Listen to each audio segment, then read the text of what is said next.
पूर्ण परमात्मा धरती पर तब आता है जब पूर्ण राक्षस धरती पर होते हैं। पूरी धरती जब राक्षसों से भर जाती है तब पूर्ण परमात्मा धरती को आनंद प्रदान करने के लिए, जीवन प्रदान करने के लिए आता है।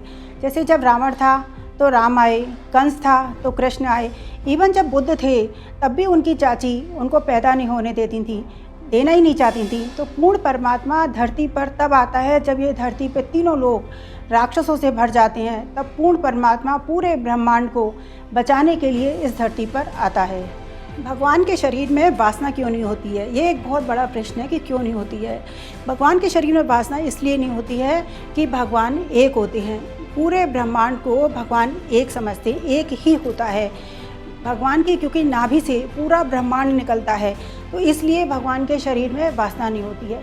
किसी भी वासना की पूर्ति के लिए दो का होना ज़रूरी है, क्योंकि भगवान की नाभि से पूरा ब्रह्मांड निकलता है। भगवान अपना दर्शन पूरे ब्रह्मांड में करते हैं, इसलिए वासना का कोई सवाल ही नहीं उठता।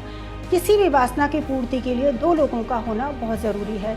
जैसे किसी व्यक्ति को माना आप एक ट्रक में हीरे दे दें, जवाहरात दे दें, सोना भर दें, फिर उसे किसी टापू पे छोड़ आएँ और उसे कहें तुम यार हो सोना चांदी हीरे जवाहरात सब दे दिया, वो किसको दिखाएगा? किसके लिए वो उसको शो करेगा?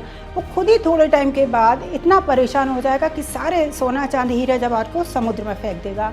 भगवान के लिए क्योंकि सारा ब्रह्मांड एक है, इसलिए भगवान को वासना नहीं होती, क्योंकि वो किसको दिखाएंगे। ऐसे ही शरीर की वासना के लिए भी दूसरा होना, दूसरा दिखना ज़रूरी होता है। परमात्मा क्योंकि सब में अपना दर्शन करते हैं, इसलिए भगवान के शरीर में किसी भी तरीके की कोई वासना नहीं होती है और वो पूर्ण शुद्ध परमात्मा होता है। यही कारण है।